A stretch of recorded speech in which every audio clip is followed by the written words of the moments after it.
안녕하세요. 프로그래머 이규원입니다. 제 세션의 주제는 당김 기반 비동기 스트림 추상화인 iAsync Enumerable 인터페이스입니다. 발음하기 좀 힘들어요. 어, 몇 가지 다른 데이터 처리 패턴을 먼저 살펴본 후에 이 iAsync Enumerable 인터페이스를 소개하겠습니다. 첫 번째 데이터 처리 패턴은 t 타입 값을 반환하는 단순한 조회 메소드예요. 이런 메소드는 하나의 값을 반환할 때 사용하고요. 당김 기반입니다. 풀 베이스드라고 하는데 무슨 말이냐면은 데이터 생산자와 소비자가 있을 때 데이터 소비자가 원하는 시점에 데이터를 이제 필요로 하는 시점에 생산자에게 데이터를 요청해서 얻게 된다는 뜻입니다.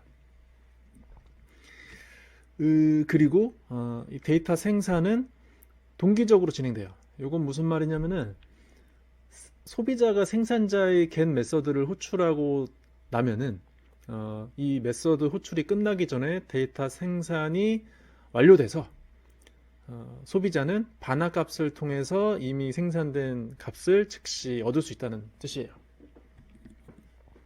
데이터 흐름을 표현해 보면 이렇습니다. 소비자가 데이터를 원하는 시점에 생산자에게 데이터를 생산해줘라고 요청을 하면은 생산자는 데이터를 만들어서 소비자에게 이 조회 메서드 반환과 함께 반환 시점에 데이터를 전달해 주는 거죠.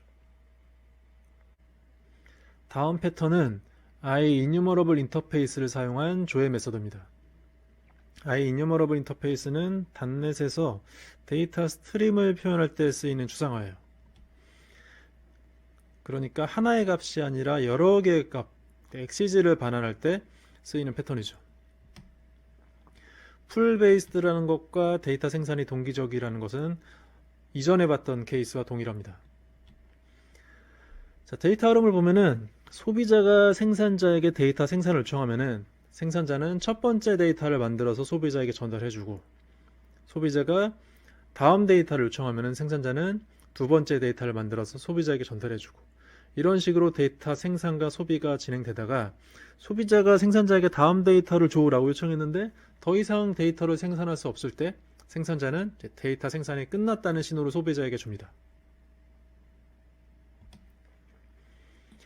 이런 데이터 흐름을 표현하기 위해서 iEnumerable 인터페이스는 iEnumerator를 반환하는 getEnumerator 메서드를 제공합니다. 그리고 iEnumerator 인터페이스는 moveNext 메서드와 current라는 속성을 정의하고 있죠.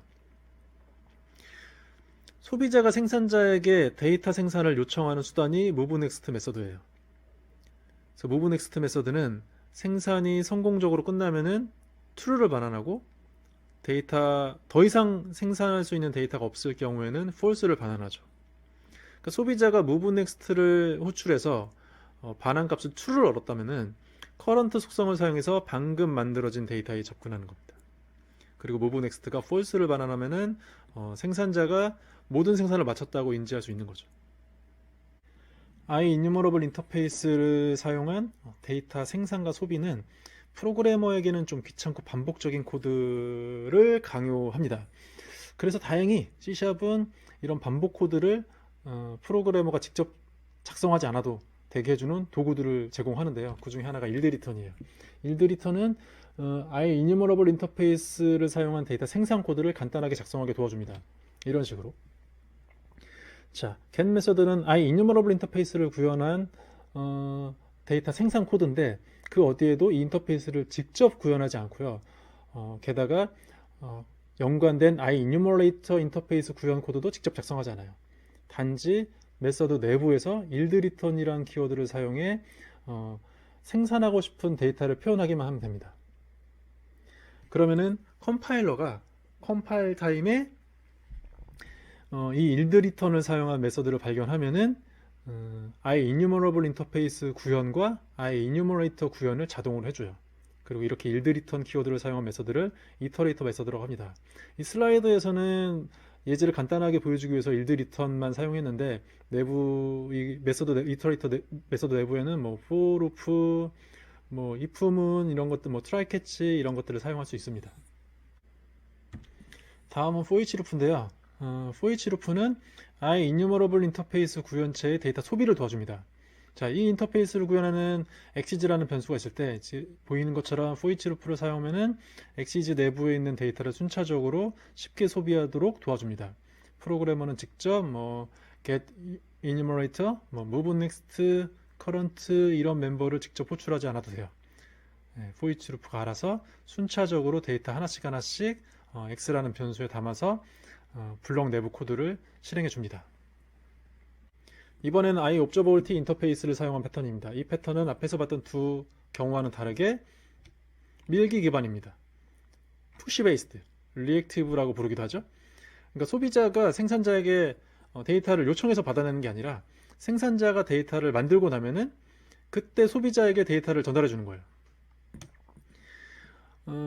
그러기 위해서는 소비자가 생산자에게 자기 존재를 알릴 필요가 있어요.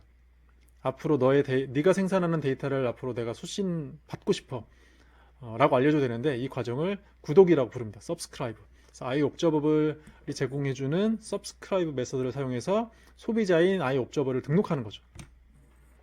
이 방식은 하나의 값을 전달할 때도 쓰이고 여러 개의 값을 전달할 때도 쓰입니다. 데이터 스트림을 표현할 때 쓰여서 뭐 iObservable 인터페이스를 리액티브 스트림이라고 부르기도 합니다. iObservable을 사용한 방식에서 소비 과정은 동기적으로 진행돼요. 그러니까 생산자가 데이터를 생산해서 소비자에게 전달을 해줄 텐데 전달하는 과정이 끝나면은 데이터 소비도 끝났다고 인지할 수 있습니다. 이 과정을 한번 표현해 보면 이래요. 생산자가 데이터 하나를 생산하면은 그때 소비자에게 생산된 데이터를 전달하고요. 이후에 또 다음 데이터를 생산자가 만들고 나면은 그 데이터를 또 소비자에게 전달해요. 이런 식으로 순차적으로 데이터를 생산하고 소비하고 진행하다가 생산자가 모든 데이터 생산을 끝내면은 그땐 소비자에게 이제 모든 데이터 생산이 끝났어. 너에게 줄 데이터가 이제 없어. 라고 알려줍니다. 생산자가 소비자에게 데이터를 전달하는 방법으로는 onNext 메서드가 제공되고요. iObserver 인터페이스가 가지고 있습니다. iObservable은 이 iObserver의 onNext 메서드를 호출함으로써 생산한 데이터를 전달하는 거죠. 그리고 비슷하게 생산자가 데이터 생산을 끝내고 나면은 iObserver 인터페이스가 가지고 있는 onCompleted 메서드를 호출해서 생산 종료를 알립니다. 이번엔 태스크 T를 사용한 방식이에요. 이 방식은 첫 번째로 소개해드렸던 방식과 유사한데 일단 하나의 값을 전달하는 방식이고 풀 베이스드입니다. 소비자가 데이터를 생산자에게 요청해서 얻어내는 방식이죠. 하지만 차이점이 있다면은 생산 과정이 비동기적이라는 거예요. 무슨 말이냐면은 소비자가 생산자에게 값을 달라고 요청을 한 후에 생산자로부터 소비자에게 값이 전달되기까지 그 사이에 지연이 발생합니다. 그러니까 get 메서드 호출이 끝난다고 해서 값이 소비자에게 전달되는 게 아니에요. 쿼리 메서드 호출한 이후에 언젠가 지연이 끝나고 나면은 소비자의 값이 전달되는 방식이죠. 그럼 소비자는 생산자가 생산한 값을 전달받을 방법이 필요한데 바로 이 방법이 태스크의 컨티니비드 메서드입니다. 컨티니비드 메서드를 사용해서 소비자가 생산자로부터 값을 전달받을 콜백 함수를 등록해 놓으면은 생산자가 생산이 끝나면은 그러니까 지연이 다 끝나고 나서 값 생성이 완료되면은 이 콜백 메서드를 호출해서 소비자에게 값을 전달하는 거죠. 그런데 이 콜백 메서드를 사용한 비동기 흐름 처리는 굉장히 귀찮아요. 복잡하고 머리도 아프고. 그래서 앞서 봤던 일드리턴이나 포이치처럼 컴파일러가 이런 복잡한 작업들을 대신해주는 도구를 C샵은 가지고 있습니다. 바로 async await인데 이 async await라는 도구는 C샵에서 처음 만들어져서 이후에 다른 언어나 다른 플랫폼으로 점점 이제 번져나갔고 지금도 아직 지원하지 않는 몇 가지 언어들이 이 async await 스펙을 지원하기 위해서 준비하고 있습니다. 자, 이렇게 async await라는 아주 편리한 비동기 프로그래밍 도구가 C샵에서 생겨나서 다른 언어로 퍼져나갔지만 몇 가지는 아직 C샵 외의 다른 언어에서는 아직까지 지원하지 않는 도구들이 있어요. 그 중에 하나가 이 캔슬레이션 토큰인데요. 캔슬레이션 토큰은 이 비동기 작업을 처리하는 과정에 발생하는 불필요한 컴퓨팅 자원 소모를 줄이기 위한 도구입니다. 자, 예를 하나 들어볼게요. HTTP 서버가 있습니다. 그리고 어떤 사용자가 웹브라우저를 사용해서 이 HTTP 서버에 뭔가 요청을 보냈어요. 그러면은 HTTP 서버는 요청을 수행하기 위해서 뭔가 작업을 하고 작업이 끝나면 이제 응답을 할 텐데 그 사이에 지연이 발생하죠. 이 지연이 끝나기 전에 사용자가 브라우저 탭을 닫거나 뭐 다른 페이지로 이동을 했다고 생각해 보세요. 그러면은 어, 앞서 요청했던 그 요청에 대한 응답은 사실 이제 필요가 없게 됐습니다.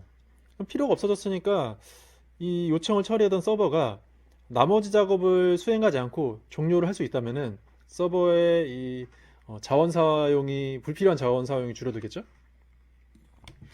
자, 그래서 단넷은 태스크를 사용할 때 캔슬레이션 토큰을 조합해서 이런 취소 요청 같은 거를 처리할 수 있게 하고 있습니다.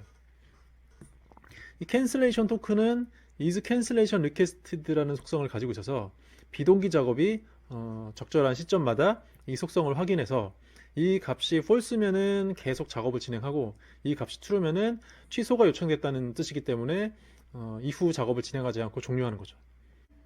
비동기 작업이 데이터베이스 조회를 포함하고 있다면은 데이터베이스 조회를 전달하기 전에 is cancellation requested 속성을 확인해서 만약에 이 속성이 true를 반환한다면은 이제 더 이상 데이터베이스 조회를 하지 않아도 되니까 취소된 작업이니까 바로 데이터베이스에 뭔가 요청을 하지 않고 작업을 종료하면은 애플리케이션 서버의 컴퓨팅 자원도 아낄 수 있고 또 데이터베이스가 불필요한 조회 작업을 하지 않기 때문에 데이터베이스의 부하도 줄일 수 있겠죠.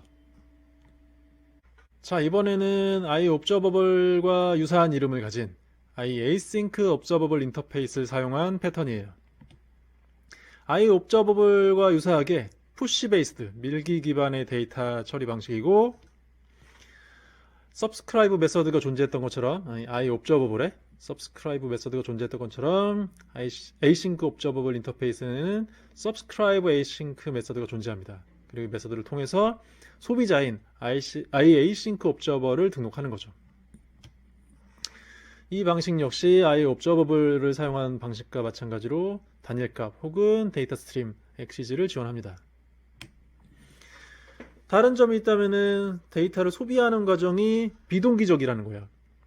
그러니까 데이터가 생산되고 나서 생산자가 이 생산된 데이터를 소비자에게 전달하면은 소비자는 즉시 동기적으로 이 값을 소비하는 게 아니고 지연을 포함한 비동기적인 연산을 통해서 데이터를 소비한다는 뜻이에요. 데이터 플로우는 이렇습니다. 생산자가 첫 번째 데이터를 만들어서 소비자에게 전달하면은 소비자는 지연이 포함된 소비 동작을 합니다. 생산자는 이 지연을 기다렸다가 다음 데이터를 만들어서 소비자에게 또 전달하고 소비자는 또 지연이 포함된 데이터 소비 과정을 수행하고요. 이렇게 진행되다가 생산자가 모든 데이터 생산을 마치면 소비자에게 데이터가 모두 생산되었다. 더 이상 데이터가 없다. 라는 신호를 주는데 이 신호를 처리하는 과정도 지연을 포함해서 진행됩니다. 그래서 이제 iObserver 인터페이스와 유사하게 iAsync Observer도 onNext와 유사한 도구를 갖는데 이 onNext 메서드 대신에 onNext async 메서드가 존재하고 이 메서드는 비동기적으로 동작합니다. 그래서 이제 리턴 타입이 value 태스크인데 이제 value 태스크는 앞서 봤던 태스크와 유사한 도구인데 차이점이 있긴 합니다만 이 세션에서 중요한 내용은 아니기 때문에 뭐 둘의 차이는 넘어가겠습니다. 일단 value 태스크랑 리턴 타입이 있다는 것 자체는 소비 과정이 비동기적으로 진행된다. 이렇게만 이해하시면 됩니다. 그리고 iObserver 인터페이스에 onCompleted 메서드가 있었듯이 iAsync Observer 인터페이스에는 onCompleted async 메서드가 있습니다. 역시 value 태스크를 반환하고 이 과정이 비동기적으로 수행된다는 걸 의미합니다.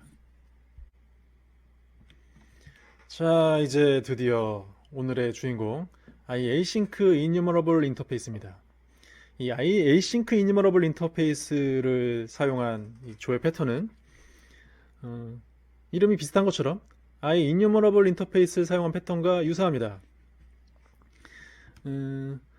하나의 값이 아니라 여러 개의 값, 데이터 스트림을 다루는 방식이고요. 풀 베이스입니다. 그런데 차이점이 있는데 그게 뭐냐면은 생산 과정이 비동기적이라는 거예요. 아예 이뉴머러블 인터페이스를 사용한 방식은 생산 과정이 동기적이었죠. 데이터 플로우는 이렇습니다. 소비자가 생산자에게 데이터 생산을 요청하면은 생산자는 즉시 값을 전달하는 게 아니고 일단 지연이 발생합니다. 그리고 이 지연이 끝나면 딜레이가 끝나면은 값이 생산돼서 소비자에게 전달되고, 그러고 나서 소비자가 다시 다음 값을 달라고 생산자에게 요청을 하면은 또다시 딜레이가 발생하고 두 번째 값이 만들어져서 소비자에게 전달되고, 이런 방식으로 진행되다가 소비자가 다음 값을 줘라고 했는데 생산자 입장에서 더 이상 값을 생산할 수 없을 때는 또 한 번 지연이 발생하고 나서 소비자에게 모든 값이 완료됐어 라고 알려주는 거죠. 그래서 async enumerable은 enumerable이 get enumerator 메서드를 가졌던 것처럼 async enumerator를 반환하는 get async enumerator 메서드를 가집니다. 그리고 중요한 게 이 메서드에는 cancellation 토큰 파라미터가 존재합니다. 이렇게 반환된 async enumerator는 move next async 메서드와 t 타입의 current 속성을 가지고 있어요. 자, enumerator가 move next 메서드를 가졌던 것처럼 async enumerator는 move next async 메서드를 가지는데 이 다음 데이터 생산을 요청하는 작업이 비동기적으로 수행됩니다. 그래서 move next 메서드가 불 타입을 가졌던 거와 유사하지만 조금 다르게 move next async 메서드는 value task 불 타입을 반환합니다. 여기서 하나 좀 주의 깊게 볼 부분이 비동기 연산은 move next async 메서드인데 cancellation 토큰은 get async enumerator를 통해서 전달된다는 점입니다. 그러니까 async enumerator가 만들어질 때 get async enumerator에 전달된 cancellation 토큰이 그대로 전달돼서 move next async 메서드가 호출될 때마다 사용된다는 걸 알 수 있죠. 자, 이번엔 enumerable 인터페이스랑 async enumerable 인터페이스를 한번 비교해 보겠습니다. 둘 다 enumerator를 만들 수 있는 수단을 제공해 주는데요. enumerable 인터페이스는 enumerator를 만드는 get enumerator 메서드를 제공하고요. 유사하게 async enumerable은 async enumerator를 만들 수 있는 get async enumerator 메서드를 제공합니다. 그리고 이렇게 만들어진 enumerator들은 데이터를 생산할 수 있는 도구를 제공하는데 enumerator는 move next 메서드를, 그리고 async enumerator는 move next async 메서드를 제공합니다. 그리고 가장 최근에 만들어진 값에 접근할 수 있는 current 속성을 가지죠. enumerable 기반의 데이터 생산자를 쉽게 만들 수 있도록 C샵이 yield return을 제공했듯이 async enumerable를 구현하는 데이터 생산자를 쉽게 만들 수 있도록 async yield return이라는 도구를 제공합니다. 우선 메서드 맨 앞에 async라는 키워드를 붙여주고 동기 버전의 이터레이터 메서드를 만들었던 것과 유사하게 yield return 키워드를 사용해서 이제 반환할, 생산할 데이터를 하나씩 표현해주면 돼요. 그런데 차이점이 있다면은 그 yield return들 사이에 비동기 연산이 들어갈 수 있다는 거죠. awaitable한 비동기 연산들이 yield return 구문 사이에 들어가서 전반적인 흐름이 비동기적으로 동작할 수 있도록 만들 수 있다는 점입니다. 이런 식으로 yield return 사이에 다양한 비동기 작업들을 넣어서 async enumerable 구현체를 쉽게 만들 수 있어요. 자, 이번에는 enumerable 소비를 도와줬던 for each loop와 유사하게 async enumerable 소비를 도와주는 도구입니다. 바로 await for each loop. 생긴 거는 굉장히 for each loop와 비슷하죠. for each loop 앞에 await가 붙어 있다는 거 말고는 굉장히 유사합니다. 그리고 이제 exceed의 타입이 enumerable이 아니고 async enumerable이겠죠.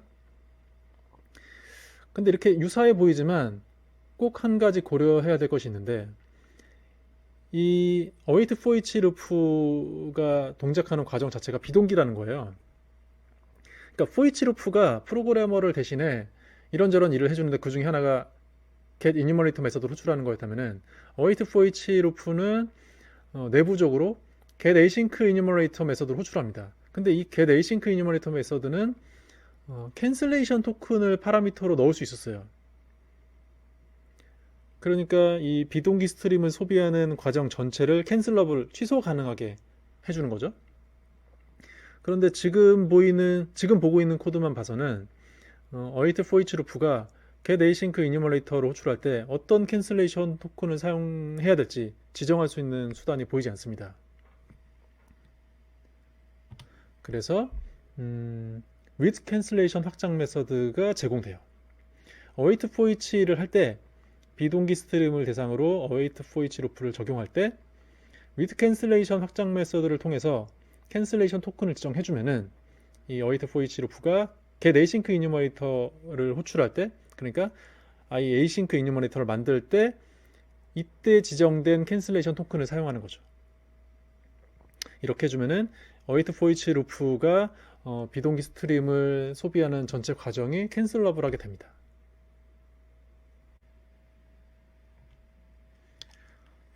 고려할 게 또 있습니다. async iterator 메서드를 사용해서 비동기 스트림을 구현할 때, 그때 이 async iterator 메서드 내부에서 실행되는 비동기 작업들에 캔슬레이션 토큰을 적용하고 싶을 때 어떻게 해야 될까요? 당연히 이 메서드 내부에서 캔슬레이션 토큰을 만들면 안 될 것 같고 외부에서 입력받아야겠죠. 메서드 내부에서 사용할 어떤 값을 입력받으려면은 메서드에 파라미터를 추가해야겠죠. 그래서 이 이터레이터 메서드에 캔슬레이션 토큰 타입의 파라미터를 만듭니다. 이렇게 하면은 메서드 외부에서 메서드 내부에 적용할 캔슬레이션 토큰을 입력할 수 있겠죠. 그런데 아직 모든 문제가 해결되진 않아요. 어떤 문제가 더 남아있는지는 예제 코드를 한번 보면서 더 설명하겠습니다. 자, 코드를 한번 보죠. 먼저 get이라는 메서드를 한번 볼게요. 이 get 메서드는 async 키워드로 수식되어 있고 내부에서 yield 리턴을 하고 있습니다. 즉 async iterator 메서드란 뜻이죠. 그리고 cancellation 토큰을 파라미터로 받고 있어요. 이 get 메서드가 하는 일을 순서대로 한번 보면은 처음에는 파라미터로 입력받은 이 cancellation 토큰을 통해서 작업 취소가 요청되어 있는지를 한번 출력합니다. 작업 취소가 요청됐다면 cancelled true 출력될 거고, 그렇지 않다면 cancelled false가 출력될 거예요. 그리고 나서 0.1초 동안 지연을 한번 가지고 지연이 끝나면 1을 반환하고요. 1을 생산하는 거죠. 다음 다시 0.1초를 지연한 다음에 2를 생산합니다. 2라는 값을. 그리고 보이는 것처럼 각 딜레이는 입력받은 캔슬레이션 토큰을 사용해서 실행됩니다.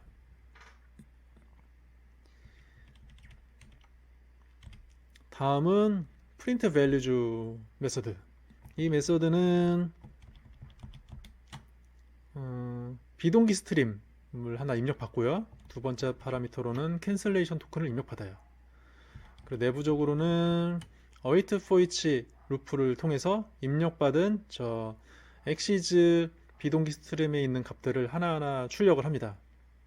그때 with cancellation 메서드를 사용해서 await for each 루프가 캔슬러블하게 해줍니다.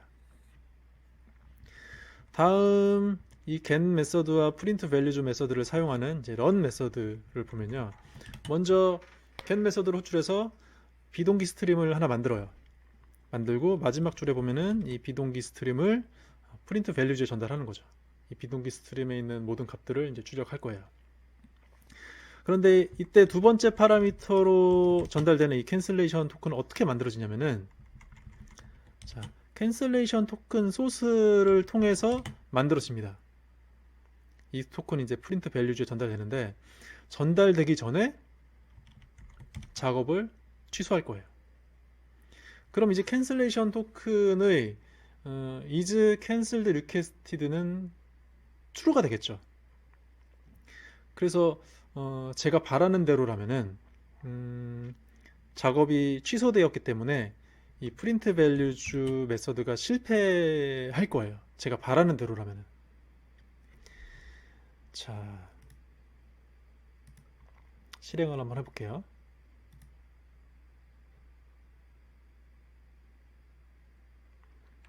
근데 성공했습니다. 어떤 내용이 출력됐는지 한번 보죠. 자, 출력된 내용을 보면은 글씨가 좀 작긴 합니다만 cancelled false 그리고 1, 2가 출력됐어요. 그러니까 작업 취소가 요청되지 않았던 거죠. 근데 저는 분명히 이 캔슬레이션 토큰 소스를 통해 작업 취소를 요청했어요. 근데 동작하지 않았을까요? 어찌 보면 당연합니다. 코드를 보면은. 왜 당연하냐면은 get 메서드를 호출할 때 아무 인자도 넘기지 않았기 때문입니다. get 메서드는 분명히 파라미터 하나를 가지고 있어요. 캔슬레이션 토큰 타입의 파라미터 하나를 가지고 있는데 이 파라미터는 디폴트 아규먼트를 가지고 있어요. 그러니까 인자를 지정하지 않으면은 디폴트 값이 인자로 대입되는 거죠. 그리고 캔슬레이션 토큰의 경우에는 디폴트 값은 취소가 요청되지 않은 상태와 동일한 값이 지정이 됩니다. 그러니까 get 메소드를 호출할 때 전달되던 저 파라미터가 취소되지 않은 상태를 나타나기 때문에 그 이후에 캔슬레이션 토큰 소스를 사용해서 만든 캔슬레이션 토큰이 취소된 상태를 나타내더라도 이 get 메서드에 전달된 캔슬레이션 토큰하고는 서로 다른 값인 거예요. 그러니까 아무리 print values를 통해서 캔슬레이션 토큰이 입력이 되더라도 get 메서드 내부까지는 전달이 안 되는 겁니다. 이 문제는 어떻게 해결해야 될까요? 우리는 한 번 더 컴파일러의 도움을 받습니다. enumerator cancellation 특성. 자, async iterator 메서드의 cancellation token 타입 파라미터를 enumerator cancellation 특성으로 수식하면은 컴파일러가 이 async iterator 메서드를 async enumerable로 변환할 때, 자동으로 코드를 생성할 때 with cancellation 확장 메서드를 통해서 전달되는 cancellation 토큰을 이 파라미터의 인자로 지정해 줍니다. 자, 다시 코드로 돌아와서 이 get 메서드의 cancellation 토큰 파라미터를 enumerator cancellation 특성으로 수식합니다. 자, 여기까지만 하고 run 메서드를 한번 실행을 해볼게요. 네, 네, 벌써 끝났네요. 네, 자, 글자가 좀 작긴 하지만 task canceled exception이 발생해서 메서드가 실패했어요. 코드가 실패했습니다. 출력 결과도 한번 보죠. 출력 결과를 보면 자, cancelled true라고 출력되고 print values가 출력하던 1과 2는 더 이상 출력되지 않습니다. 작업이 취소됐기 때문이에요.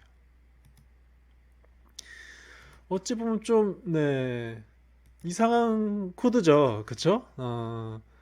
get 메서드는 이미 호출돼서 파라미터는 디폴트 아규먼트로 이미 설정이 돼서 들어갔을 텐데 간 것 같은데 이 get 메서드가 호출되고 나서 만들어진 캔슬레이션 토큰에 의해서 get 메서드 내부 코드가 이제 동작이 변하는 거죠. 자, 이제 이 취소 코드를 실행하지 않고 다시 run 메서드를 실행해 볼게요. 자, 이제 성공합니다. 그렇죠? 이걸 통해서 우리는 이 get 메서드 실행 이후에 만들어진 캔슬레이션 그리고 캔슬레이션 토큰에 의해서 get 메서드 내부 동작이 달라진다는 것을 확인할 수 있습니다. 그쵸? 다음으로 다룰 내용은 링크입니다. 링크라는 기술이 이뉴머러블을 대상으로만 만들어진 도구는 아니지만 그래도 가장 쉽고 자주 쓰이는 도구가 그래도 이뉴머러블을 대상으로 한 링크죠. 비슷하게 async 이뉴머러블을 대상으로도 링크가 구현되어 있습니다. system.link.async 누get 패키지를 설치하면 사용할 수 있어요. iEnumerable과 유사한 수준으로 거의 모든 연산자가 다 구현이 되어 있고요. 그래서 select, where, select many 이런 기본적인 연산자들 다 구현이 되어 있습니다. 그 밖에 system.link.async는 비동기 작업을 도와주는 추가적인 오퍼레이터들을 더 제공합니다. 예를 들면은 select 오퍼레이터는 셀렉터 펑션을 입력받는 하이어드 펑션이죠. 이런 경우에 이제 파라미터로 전달받는 이 함수들이 async enumerable 대상으로는 비동기 버전을 제공해요. select 오퍼레이터와 유사한 select await 오퍼레이터가 있는데 이 오퍼레이터는 입력받은 셀렉터 함수가 이 함수가 비동기 버전이에요. 그러니까 select 오퍼레이터의 경우는 셀렉터가 동기적으로 동작합니다. 어떤 형식의 값을 다른 형식으로 변환하는 이 과정 자체가 동기적인 거죠. 그런데 select await 오퍼레이터에 전달되는 셀렉터 함수는 비동기 버전이에요. 그래서 이 비동기 버전 함수의 리턴 형식은 tResult가 아니고 tResult의 value task예요.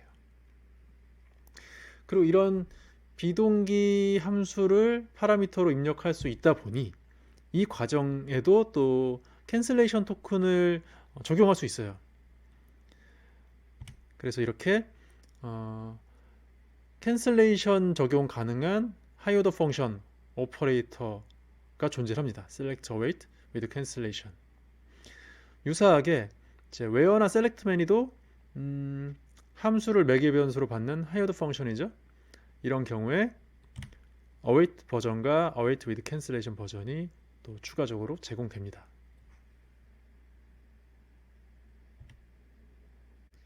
다음은 집계 연산자입니다. iEnumerable이 toList, toHashSet 이런 류의 집계 확장 메서드, 그러니까 집계 연산자를 가졌던 것처럼 iAsync enumerable도 toList async, 또 toHashSet async 이런 류의 집계 연산자를 가집니다. 단 비동기 스트림을 집계하는 연산자이기 때문에 비동기 버전으로 제공되는 거죠. toList async와 toHashSet async는 하이어드 펑션이 아니에요. 별도의 함수를 파라미터로 전달받지 않습니다. 하지만 이제 toDictionary async, aggregate async 이런 연산자들은 하이어드 펑션이죠. 이렇게 하이어드 펑션인 경우에는 앞서 봤던 select, where, select many 이런 오퍼레이터들처럼 await 버전 그리고 await with cancellation 버전이 제공됩니다. 이제 파라미터로 전달되는 함수들이 동기 버전이 아니라 비동기 버전인 거죠. 코드와 함께 조금 더 살펴보겠습니다. 이번 예제 코드도 async iterator 메서드를 사용해서 비동기 스트림을 하나 구현을 했고요. 이 get 메서드는 0부터 9까지의 값을 생산하는데 각 값을 생산하기 전에 0.1초씩 지연을 가집니다. 이 비동기 스트림을 집계하는 몇 가지 코드를 한번 살펴보겠습니다. 첫 번째로는 이 스퀘어라는 정수의 제곱을 계산하는 동기 버전으로 동기적으로 정수의 제곱을 계산하는 함수를 사용해서 비동기 스트림을 한번 변환한 후에 이 비동기 스트림의 각 요소를 모두 더하는 그런 코드입니다. sum async 메서드를 사용해서 실행을 한번 해볼게요.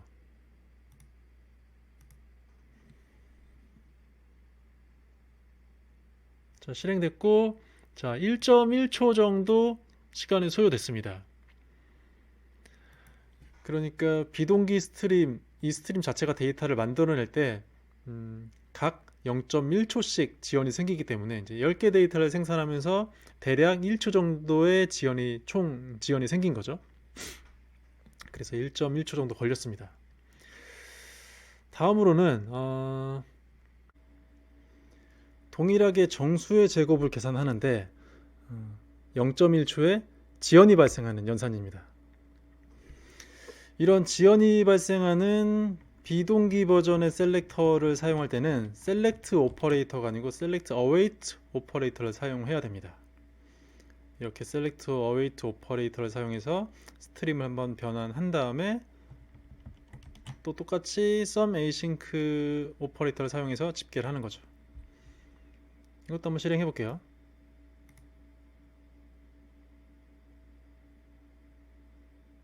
네, 실행됐고, 네, 2.2초 걸렸네요.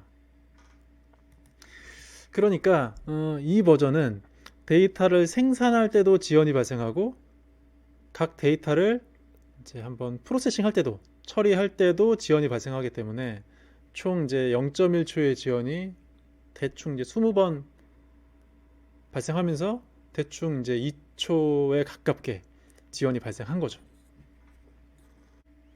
자, 그런데 이 비동기 셀렉터를 쓸 때는 항상 셀렉트 어웨이트를 써야 하느냐? 그렇진 않습니다. 자, 이번 사례도 꼭 그렇진 않은데요. 자, 0, 1, 2, 3, 4 이런 값들을 제곱할 때 각 연산들이 서로 영향을 주고받을까요? 아닙니다. 그렇지 않아요. 자, 1을 제곱하는 작업이 2를 제곱하는 작업에 영향을 주지 않습니다. 그리고 2를 제곱하는 작업은 3을 제곱하는 작업에 영향을 주지 않아요.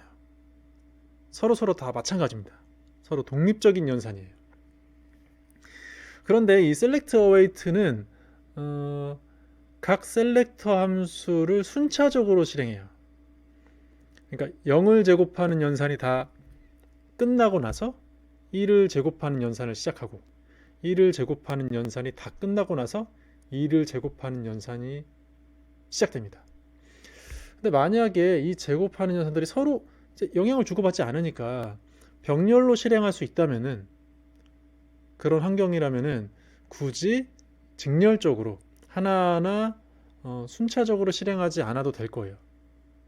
그럼 어쩌면은 더 높은 성능을 낼 수도 있겠죠? 그래서 이번에는 똑같이 이 스퀘어 에이싱크 비동기 버전의 제곱 함수를 쓰지만 select await를 쓰지 않고 select 오퍼레이터를 써서 계산을 해보겠습니다. 그럼 연산은 좀 더 복잡해지긴 했어요. 그죠? 스퀘어 에이싱크를 사용하는데 select가 아니고 select await를 사용했어요. 그러면은 자, get 메서드가 반환하는 것은 요소의 타입이 인티저인 비동기 스트림이에요. 그리고 자, 그다음에 select await를 호출한 결과는 글씨가 잘 안 보일 수도 있지만 결과는 소스와 마찬가지로 인티저가 요소 타입인 비동기 스트림이에요. 근데 똑같은 셀렉터 함수를 셀렉트 오퍼레이터에 적용하면은 이제는 변환 타입이 인티저의 비동기 스트림이 아니라 value task 인티저의 비동기 스트림이 됩니다. 그리고 이 스트림의 각 요소인 value task를 task 타입으로 변환한 다음, 한 번 더 select를 사용해서 변환한 다음 to list async로 집계를 하면은, 자, 이런 타입의 값을 얻을 수 있어요. task 인티저의 리스트. 그리고 이 task의 리스트를 task.whenAll 메서드로 모든 태스크가 완료될 때까지 기다리고 나면은 원래 소스 스트림의 각 요소들을 프로세싱한 결과 배열을 얻을 수 있습니다. 그리고 그 결과를 sum 함수, 자, 이제는 인티저 배열을 얻었기 때문에 async enumerable을 대상으로 한 링크 오퍼레이터가 아니고 enumerable을 대상으로 한 링크 오퍼레이터 sum 함수를 쓸 수 있는 거죠. 이렇게 계산을 해보면은 어떤 결과를 얻을 수 있는지 실행을 해볼게요. 자, 실행이 됐고 시간은 1.2초 정도 걸렸습니다. 2초보다는 1초에 훨씬 가까운 시간이죠.